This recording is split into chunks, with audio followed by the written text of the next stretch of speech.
नमस्कार, India news पर उत्तर प्रदेश विशेष देख रहे हैं आप। आपके साथ मैं अभिषेक पांडे। बुलेटिन की शुरुआत करेंगे इस वक्त की तमाम विशेष खबरों के साथ। आपको बता दें कि लखनऊ के चौराहों पर लगा कांग्रेस का होर्डिंग। बड़ी जानकारी आपको देते हैं, प्रियंका गांधी जी ध्यान दें लगा पोस्टर। 4 दिवसीय दौरे पर लखनऊ आई हैं प्रियंका गांधी और आपको बता दें कि संदीप सिंह और प्रदेश अध्यक्ष के खिलाफ होर्डिंग्स लगे हैं। तो बड़ी जानकारी, अहम जानकारी आपको दे रहे हैं जो इस वक्त ये सामने आ रही है। और होर्डिंग्स पर लिखा गया है कि प्रियंका गांधी जी ध्यान दें। तो संदीप सिंह और प्रदेश अध्यक्ष के खिलाफ ये होर्डिंग्स जो हैं वो लगे हैं। जिस तरीके से 4 दिवसीय उत्तर प्रदेश के दौरे पर इस वक्त आपको बता दें कि प्रियंका गांधी मौजूद है, तो उसके बाद से लगातार सियासत जो है गर्मा गई है और पोस्टर वॉर जो है वो भी साफ तौर पर देखने को मिल रही है। तो कांग्रेस के यहाँ पर होर्डिंग लगा है और आपको बता दें प्रियंका जी ध्यान दें का यहाँ पर ये पोस्टर लगा है। तस्वीरों में आप देख सकते हैं। आपको बता दें कि 2 दिवसीय दौरे पर लखनऊ आई हैं प्रियंका गांधी।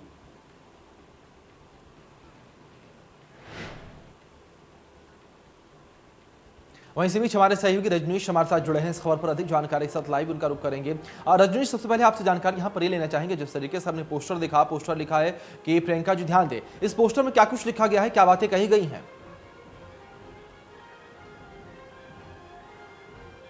देखिए, जो पोस्टर और होर्डिंग हमारे टीवी चैनल पर दिखाई दे रहा है, ये एक्सक्लूसिव है। सबसे बड़ी बात है कि जब जब इनका दौरा होता है प्रियंका गांधी का, तब तब इस प्रकार के तूफान खड़े होते रहे हैं। इस बार जो होर्डिंग लगा है, चाहे इसके पहले भी जो होते हैं, उनके जो निजी सचिव है संदीप सिंह और प्रदेश अध्यक्ष लल्लू कुमार के खिलाफ कार्यकर्ताओं ने आक्रोश दिखाया है। उनका आरोप है कि प्रियंका गांधी दौरे पे तो आती है, लेकिन जो सही चीजें पे ध्यान देना चाहिए वो कांग्रेस पर वो नहीं हो पा रहा है। भले वो चुनावी मंथन कर रही हो, तमाम तरीके के राजनीतिक यात्रा निकालने की बात किया जा रहा हो, या सोचा जा रहा हो कि कांग्रेस प्रदेश में कैसे मजबूत होगी, लेकिन प्रदेश अध्यक्ष द्वारा उन लोगों को चुन चुन के टारगेट किया जा रहा है जो पुराने कांग्रेसी, उन पुराने कांग्रेसियों को उस होर्डिंग में नाम का जिक्र भी किया गया है। जी रजनीश, यहाँ पर जानकारी आपसे भी लेना चाहेंगे, जिस तरीके से पोस्टर वॉर लगातार देखने को मिल रहा है, तो ऐसे में क्या कांग्रेस कार्यकर्ताओं में अपने ही नेता को लेकर विरोध प्रदर्शन जो है देखने को मिल रहा है? देखिए, कांग्रेस का जो भी विरोध होता है वो कभी अपने नेता को लेके फर्स्ट लाइन के खिलाफ नहीं होता है। चाहे प्रियंका गांधी की बात करें या अगर स्थानीय उत्तर प्रदेश की बात करें या राहुल गांधी की बात करें, लेकिन जब उनकी शिकायत होती है कि सेकंड लेयर के नेताओं के खिलाफ शिकायत होती है, वो हमारी बात नहीं सुनते हैं। जो कांग्रेसी पुराने कांग्रेसी कहते हैं कि पुराने कांग्रेसियों को तरजीह नहीं दिया जा रहा है। और सबसे बड़ी जिक्र है तो उस होर्डिंग में फोटो लगाया गया है, किसी को सिगरेट पीते हुए, किसी को मेज पे पैर फैला के बैठाते हुए, तो जो माना जा रहा है कि इस प्रकार के लोग, और सबसे बड़ा आरोप है कि वो लोग तनख्वाह पे है, माने उनको सैलरी कांग्रेस देती है। तो इन लोगों का आरोप है कि जो मूल कार्यकर्ता है उनको, उन कार्यकर्ताओं को कांग्रेस अवॉइड कर रही है और उन लोगों को तरजीह दे रही जो आयातित है, वामपंथी है। यहाँ तक उस होर्डिंग में नक्सली होने का भी आरोप लगाया गया है। जी रजनीश, अब देखने वाली बात यहाँ पर ये होगी पोस्टर वॉर कब तक चलेगा। बहुत बहुत शुक्रिया रजनीश आपका हमारे साथ जुड़ने के लिए और तमाम जानकारियों के लिए। आगे बढ़ेंगे, आपको बता दें कि पूरे देश में गणेश चतुर्थी धूमधाम से मनाई जा रही है और आज से गणेश उत्सव का भी आरंभ हो चुका है। प्रयागराज में भी गणेश चतुर्थी लोग मना रहे हैं और पंडाल में गणेश मूर्ति स्थापना करके पूजा अर्चना भी कर रही हैं। कोरोना काल को देखते हुए किसी प्रकार का कोई भी सांस्कृतिक कार्यक्रमों का आयोजन यहाँ पर पंडालों में नहीं किया जाएगा और इसके साथ ही जो भी श्रद्धालु आएंगे उनको कोरोना गाइडलाइन का पालन करना अनिवार्य होगा। और आपको बता दें कि करेलाबाग कॉलोनी में लगाए गए पंडाल के आयोजनकर्ताओं ने बताया है कि इस बार गणेश जी की छोटी सी मूर्ति स्थापित की गई है और गणपति जी को पसंद करने के लिए एक महायज्ञ भी किया गया है।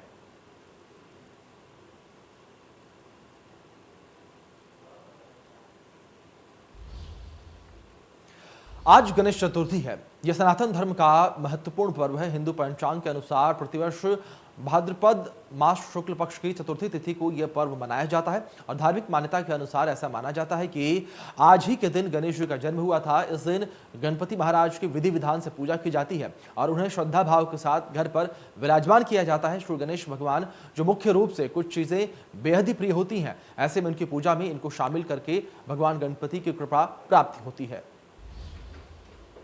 आज आज यानी 10 सितंबर को गणेश चतुर्थी मनाई जाती है और आपको बताते चले कि ये जो त्यौहार है महाराष्ट्र में बहुत ज़्यादा फेमस है, लेकिन अब धीरे धीरे इसका चलन पूरे देश भर में होता जा रहा है और पूरे देश भर में इस त्यौहार को बहुत ही धूमधाम से मनाया जाता है। क्योंकि इस बार कोविड है, पिछले सालों तक ऐसा होता था कि बहुत बड़े बड़े पंडाल लगते थे, स्वागत के लिए बप्पा को लोग बुलाते थे। हालांकि भक्तों ने घरों में बप्पा के स्वागत की तैयारियां कर ली हैं और इस वक्त भी हम मौजूद हैं। आप देख सकते हैं कि यहाँ पर जिस तरीके से जो गणेश जी हैं उनकी मूर्त की स्थापना की गई है और तमाम यहाँ पर उनको भोग लगाए जा रहे हैं, जिसमें मोदक कहा जाता है, उनको सबसे ज़्यादा पसंद है। तो मोदक से लेकर फलों से लेकर के सब कुछ यहाँ पर है। किस हिसाब से आज विधि विधान होगा, क्या कुछ तैयारियां हो रही है, उसके चलते हम बात करेंगे। यहाँ पर पंडित जी मौजूद हैं, आपसे जानना चाहेंगे इस बार उतना उत्साह तो नहीं देखने को मिल रहा है, लेकिन फिर भी अगर मैं बात करूं पूजा और विधि विधान की तो क्या कुछ होगा आज? आज तो अभी स्थापना हुई है और उसके बाद अभी आरती हो चुकी है। ऐसे ही रोज़ आरती पूजा शाम को सुबह होगी, 9:30 बजे सुबह की आरती है, शाम को 6 बजे की आरती है। और इसी के दौरान ये पूरे 9-10 दिन में पूरे दौरान में अलग अलग अभिषेक चलते हैं। भगवान पाशांकुश पूजा होता है भगवान जी का, इसी तरह दूर्वा अभिषेक, सिंदूरा अभिषेक, महाअभिषेक आखिरी दिन होता है, फिर उसके बाद हवन होगा लास्ट दिन में और महामोदक का भोग लगेगा आखिरी दिन में। तो इसी तरीके से चलता है पूरा और इसी तरीके से कार्यक्रम होगा। शाम को संगीत होगा थोड़ा बहुत, इसी तरीके से रहता है। तो बिल्कुल जिस तरीके से यहाँ पर आप देख सकते हैं कि उतना चहल पहल नहीं है, लेकिन क्योंकि भक्त भाव है वो बिल्कुल कम ना हो, जिसके चलते हमारे साथ यहाँ पर कुछ लोग भी हैं, उनसे जानेंगे, आपसे जानने की कोशिश करेंगे। जिस तरीके से अभी कोविड है उतनी चहल पहल नहीं है, लेकिन पिछले साल तक बहुत बड़े बड़े पंडाल लगते थे। आप किस तरीके से गणेश चतुर्थी को मना रही हैं, क्या व्रत रखा है और क्या कुछ तैयारियाँ की हैं? हमारी सारी तैयारी तो यहीं के लिए होती है, हम तो क्योंकि पूरा दिन यहीं का रहता है। अब कोविड की वजह से जो रेस्ट्रिक्टेड चीज़ें हैं, बट उसमें भी मतलब भक्ति में, एंजॉयमेंट में कोई कमी नहीं है। आपसे जानना चाहेंगे व्रत रखा है आपने? हाँ, जब तक हम भगवान का अभिषेक नहीं कर लेते हैं दूध से घर से, क्योंकि हम यहाँ पे तो पूजा करते ही हैं, साथ में घर पे भी हमारे यहाँ दूध से अभिषेक होता है, फिर तब तक हम भगवान को भोग लगा के तभी अपना भोजन ग्रहण करते हैं।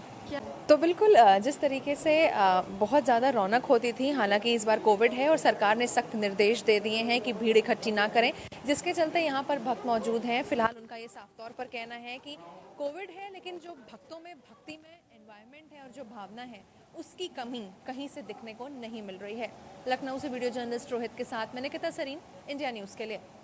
आज यानी 10 सितंबर को गणेश चतुर्थी है। आपको बताते चले कि गणेश चतुर्थी का जो त्यौहार है महाराष्ट्र में सबसे ज़्यादा मनाया जाता है, लेकिन अब धीरे धीरे जो इसका चलन है वो पूरे देश भर में मनाया जाता है, बहुत ही हर्षोल्लास के साथ में। हम इस वक्त मौजूद हैं एक परिवार में। आप देख सकते हैं कि क्योंकि कोविड प्रोटोकॉल के चलते बहुत ही ज़्यादा धूमधाम से जिस तरीके से पंडाल लगते थे वो सब तो नहीं हो पा रहा है, लेकिन लोगों ने अपने अपने घरों में बप्पा के स्वागत की पूरी तैयारी कर ली है। आप देख सकते हैं ठीक टीवी स्क्रीन पर बहुत ही सुंदर सी मूर्त है बप्पा की, इको फ्रेंडली मूर्त है। जो भोग लगते हैं सबसे ज्यादा जो गणेश जी को पसंद होता है मोदक, वो भी यहाँ पर मौजूद हैं। फल फूल हर चीज मौजूद है और इस मंदिर को भी बहुत ही सुंदर तरीके से सजाया हुआ है। कुछ लोग हमारे साथ हैं, उनसे बात करेंगे और जानेंगे कि वो कितना ज्यादा एक्साइटेड हैं इस त्योहार को लेकर के और उन्होंने क्या कुछ तैयारी की है। क्या नाम है आपका? मधु जीवानी। बप्पा के स्वागत की पूरी तैयारियां हो गई है। वो एक जो धूमधाम वाला माहौल होता था वो कहीं ना कहीं जरूर मिस कर रही होगी आप? कर रहे हैं, पर हमें घर में बहुत अच्छा लगता है कि हम लोग के घर आएं और हम लोग उनका स्वागत करें। आज हमारी फ्रेंड ने अपने घर में यहाँ पे गणपति की स्थापना की है, तो हम लोग सब एकत्रित हुए हैं। और जैसे मैं देख सकती हूँ कि बहुत ही प्यारी सी मूर्त लेकर के आई हैं आप, इको फ्रेंडली टाइप है। क्या कुछ तैयारी की है? और अगर मैं बात करूँ व्रत की, तो क्या आपने व्रत भी रखा है और कितने दिन के लिए बप्पा आपके घर में इनको स्वागत किया है और फिर कब विसर्जन होगा? नहीं, बप्पा के लिए व्रत तो नहीं रखा है, क्योंकि ऑलरेडी कल हमारा तीज का, हरतालिका तीज का व्रत था, आज चतुर्थी है, तो बप्पा को लेके आए और हमें वैसे भी अन्न पारण करना था, तो व्रत तो नहीं रख सकते हैं। लेकिन हाँ, बप्पा को लेके आना है और उनके खुशी में सब कुछ तकलीफ़ें, सब व्रत की तकलीफ़ें सब दूर हो गई हैं। बस उनको देख के मन मुग्ध हो गया हमारा, यही चीज़ तो जाहिर है कि बप्पा को खुश करने के लिए आरती और तमाम भजन कीर्तन भी होते होंगे। क्या आज क्या आप हमें सुनाने वाले हैं? आज हम आपको गणपति जी के भजन सुनाएंगे अच्छे अच्छे। अच्छा गजमुक्तो जय देव वो वाले भजन आपको सुनाएंगे। और घर में पधारो गजानन जी, मेरे घर में पधारो। तो फिर ठीक है, हम ज़रूर सुनना चाहेंगे।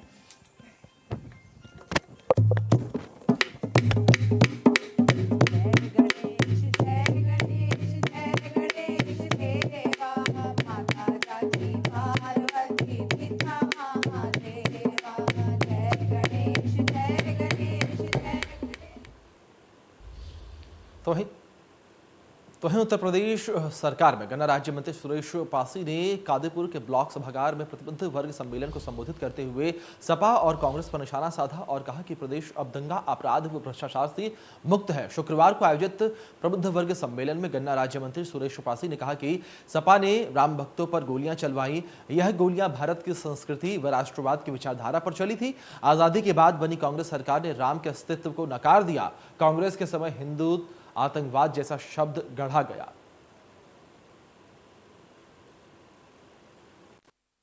और सभी जगह पर हम गरीबों को आवास बना देंगे, ये बहुत बढ़िया। यानी अपराधियों से मुक्त कराकर वास्तव में जो बात उसको देने का काम माननीय मुख्यमंत्री जी ने कहा। एंटी रोमियो की अगर हम बात करें तो एंटी रोमियो के माध्यम से 10,000 केस दर्ज किए गए और 10,000 केसों में 15,000 लोगों की गिरफ्तारी की। ऐसे लोग जो हमारे बहन बेटियां विद्यालय जाती थी पढ़ने, उनके लिए समस्या बन गई। जब हमारे घर की बहन बेटियां घरों से निकलती थी, मार्केट में जाती थी, उनके लिए समस्याएं बन गई। ऐसे लोगों पर ये 10,000 मुकदमे दर्ज हुए और 15,000 लोग इसमें गिरफ्तार हुए, कार्रवाई हुई। इससे बहुत बड़ा बदलाव अपने प्रदेश में आया है। और सार्वजनिक संपत्ति को जब कभी कोई दंगा होता था, कोई विवाद होता था, तो लोग पता चलता था कि सरकारी बसें जला दी, सरकारी संस्थानों में आग लगा दी। पहले कभी ऐसा नहीं हुआ था कि उन दंगाइयों से उसकी भरपाई की जाए।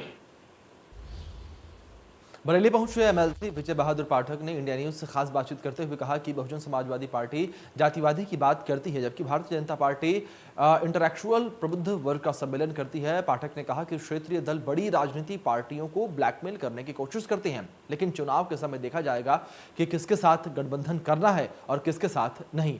इसी के साथ साथ उन्होंने बताया कि भारतीय जनता पार्टी ने चुनाव प्रबंधन के लिए पन्ना प्रमुख की व्यवस्था की है और जिसमें बूथ लेवल पर कार्यकर्ताओं को सक्रिय किया जाएगा, जिससे वो बूथ जीतेगा वही चुनाव जीतेगा।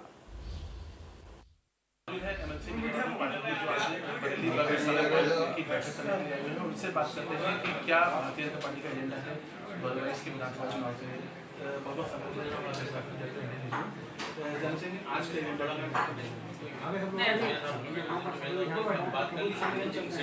प्रभु सम्मेलनों को लेकर के आज प्रभु सम्मेलन का कार्यक्रम था पीलीभीत है, शाहजहाँपुर है, तो पूरे उत्तर प्रदेश की सभी विधानसभाओं में ये प्रभु सम्मेलन चल रहे हैं। उस पर उसको लेकर हुआ था। आगे सभी विधानसभाओं में विस्तारक लगे हैं, तो विस्तारक योजना को लेकर के भी एक वर्ग है, उस वर्ग में मेरा सवाल यह है कि प्रबुद्ध सम्मेलन के नाम पर बहुजन समाज पार्टी भी लगातार सम्मेलन कर रही है, इसमें ब्राह्मणों को शामिल कोशिश की जा रही है। आप भी ब्राह्मण समुदाय से आते हैं, तो क्या भारतीय जनता पार्टी का भी इस तरह का कुछ ध्यान है कि प्रबुद्ध सम्मेलन के माध्यम से एक बार विशेष को सारा दें? आपका दोनों प्रबुद्ध सम्मेलन में जाना होगा, आप स्वयं एनालाइज करें। आपने खुद कहा कि वो ब्राह्मणों के नाम पर काम कर रहे हैं, हम तो प्रबुद्ध सम्मेलन में प्रबुद्ध की बात करते हैं और स्वाभाविक रूप से हम समाज के सभी वर्गों के लिए हमने काम किया था, उस पर बात करते हैं। तो जो लोग भी जाति और मजहब की राजनीति करते हैं, मुझको लगता है उनको कोई सफलता नहीं मिलेगी। पहले भी जाति और मजहब की राजनीति को उत्तर प्रदेश में नकारा है, न करेंगे। बात करेंगे क्षेत्रीय दलों की, तो अभी ये एक चैनल के स्टिंग ऑपरेशन में खुलासा हुआ था कि ओपी राजभर और संदीप निषाद लगातार ब्लैकमेल करने की कोशिश कर रहे हैं बड़ी राजनीतिक पार्टी को, तो इसका क्या कहना है? हर दल अपनी रणनीति बनाता है चुनाव की, उनकी अपनी रणनीति, उनकी अपनी स्ट्रेटजी है। भारतीय जनता पार्टी जनता के बीच में जा रही है, जनता के साथ संवाद कर रही है, हम अपना जनाधार बढ़ा रहे हैं। किसान आंदोलन एक बड़ा मुद्दा बना हुआ है इस समय, वो बड़ा चैलेंज भी सामने आ रहा है। पश्चिम उत्तर प्रदेश की सीटों पर देखा जा रहा है कि बड़ा प्रभाव पड़ा है इससे, तो किस तरह से डैमेज कंट्रोल कर पाएगी भारतीय जनता पार्टी? जो हमने काम किया किसान के लिए, हमारा काम है बताना। सकारात्मक विषय को बार बार कहने के बाद याद कराना पड़ता है, और नकारात्मक तो विषय होते हैं। जिन लोगों का काम है ये वातावरण का बना रहे हैं, हमारा काम है अपनी बात बताना। अगर हमने मई जून तक चीनी मिलें चलाई है तो हम कहेंगे, अगर हमने लोगों का पेमेंट किया है तो हम इस बात को भी कहेंगे। अगर हमने सर्वाधिक गेहूँ खरीद की है, सर्वाधिक धान खरीद की है, तो जनता के बीच में हमको बताने में कोई हर्ज नहीं है, हम जनता के बीच में आएंगे बताएंगे। नहीं, लेकिन विपक्ष लगातार कह रहा है कि भारतीय जनता पार्टी अपने कुछ उद्योगपति मित्रों को फायदा पहुँचाने के लिए संशोधन करना चाहती है कानून में। अच्छा, विपक्ष का जो जिन मुद्दों को कह रहा है उसके तर्क देते हैं। हम तो कह रहे हैं कि विपक्ष का जो नेता चाहता है वो बहस कर लेंगे, इस मुद्दे पर चाहे बहस कर लें। हमारे पास उत्तर है, हमने काम किया है और काम करने में हमारी जवाबदेही है। कोरोना कालखंड में कहाँ था विपक्ष? कोरोना का जो संकट उत्पन्न हुआ, बड़ी अव्यवस्था भी देखने को मिली थी कोरोना काल में। नहीं, लेकिन उसी में व्यवस्था बनी हुई। भारतीय जनता पार्टी का कार्यकर्ता भी, सरकार भी, पूरे देश में ये स्थिति रही। उत्तर प्रदेश में देख लीजिए, अगर हमने करने की कोशिश कर रहे हैं बड़ी राजनीतिक पार्टी को, तो इसका क्या कहना है? हर दल अपनी रणनीति बनाता है चुनाव की, उनकी अपनी रणनीति, उनकी अपनी स्ट्रेटजी है। भारतीय जनता पार्टी जनता के बीच में जा रही है, जनता के साथ संवाद कर रही है। हम अपना जनाधार बढ़ा रहे हैं। किसान आंदोलन एक बड़ा मुद्दा बना हुआ है इस समय, वो बड़ा चैलेंज भी सामने आ रहा है। पश्चिम उत्तर प्रदेश की सीटों पर देखा जा रहा है कि बड़ा प्रभाव पड़ा है इससे, तो किस तरह से डैमेज कंट्रोल कर पाएगी भारतीय जनता पार्टी? नहीं, जो हमने काम किया किसानों के लिए, हमारा काम है बताना। सकारात्मक विषय को बार बार कहने के बाद याद कराना पड़ता है, और नकारात्मक तो विषय होते हैं। जिन लोगों का काम है ये वातावरण का बना रहे हैं, हमारा काम है अपनी बात बताना। अगर हमने मई जून तक चीनी मिलें चलाई है तो हम कहेंगे, अगर हमने लोगों का पेमेंट किया है तो हम इस बात को भी कहेंगे। अगर हमने सर्वाधिक गेहूँ खरीद की है, सर्वाधिक धान खरीद की है, तो जनता के बीच में हमको बताने में कोई हर्ज नहीं है, हम जनता के बीच में आएंगे बताएंगे। तो ये विजय माधव पाठक जी का कहना है कि वो लगातार जनता के बीच में जा रहे हैं और जो सरकार की अच्छी योजनाएं हैं, जो सरकार ने अच्छे काम किए हैं, उसको बताने का प्रयास कर रहे हैं और किसान आंदोलन को भी इस तरह से डैमेज कंट्रोल करने के पार्टी के साथ आशीष गुप्ता। फिलहाल इस विशेष बुलेटिन में इतना ही। तमाम बड़े अपडेट्स के लिए आप देखते रहिए इंडिया न्यूज़। धन्यवाद।